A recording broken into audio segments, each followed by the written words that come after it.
Fala pessoal, acabei de ver aqui uma notícia que está sendo ventilada na imprensa, que é a seguinte: Celso de Mello envia à PGR comunicação de crime contra Eduardo Bolsonaro.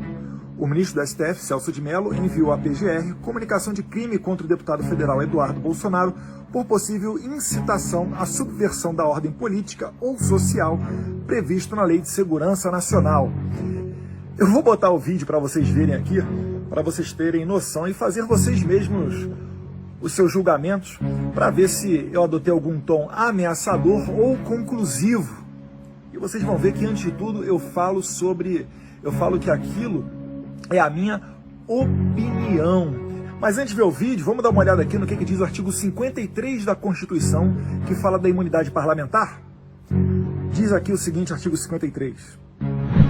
Os deputados e senadores são invioláveis, civil e penalmente, por quaisquer de suas opiniões, palavras e votos.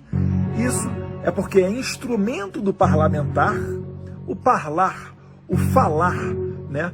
E essa atitude do ministro Celso de Mello vai na contramão do ofício de um deputado, porque não pode um deputado ficar com medo de falar, expressar a sua opinião.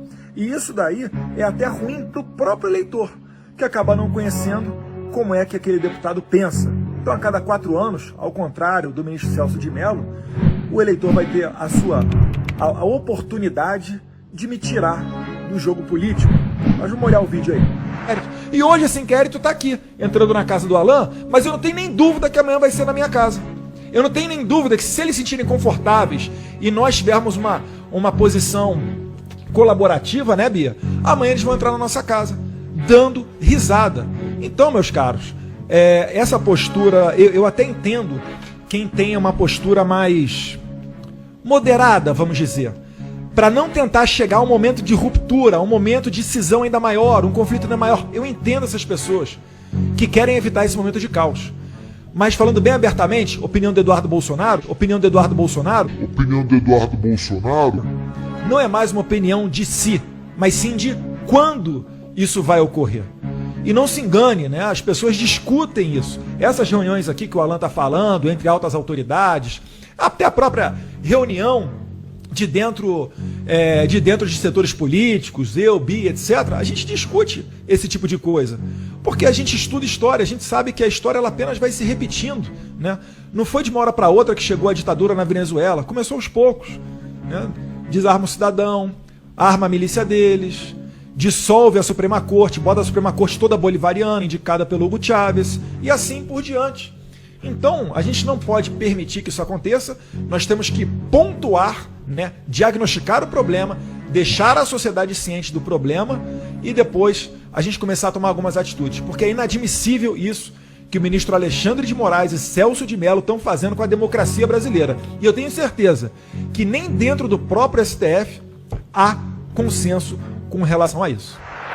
Pois é, pessoal, certamente qualquer pessoa consegue concluir que não existe nenhuma ameaça e nem sequer, né, uma intenção e um desejo meu de que venha a existir uma situação de instabilidade política. No vídeo eu deixo bem claro que o que eu quero evitar é que ocorra uma ditadura. Eu não quero que o Brasil vire uma Venezuela. E é para isso que eu estou atentando às pessoas, segundo o meu ponto de vista, segundo a minha opinião. Mas é preciso dizer que essa instabilidade política ela está sendo forçada pelos ministros Alexandre de Moraes e Celso de Mello, que insistem em a todo momento querer intervir no poder executivo e agora no poder legislativo, vindo para cima do meu mandato, desrespeitando o deputado mais votado da história do Brasil.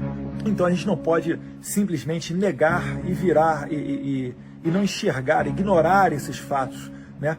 Pedem o telefone do presidente, falam que vão conduzir generais debaixo de vara, impedem a nomeação, por exemplo, do Ramagem, né, que não tem nada a ver com relação a qualquer princípio constitucional sendo violado. Enfim, a gente apenas quer ter paz para trabalhar e o que o povo precisa é das suas autoridades, tanto do STF quanto do Poder Executivo e Legislativo, focadas na resolução desses problemas da pandemia.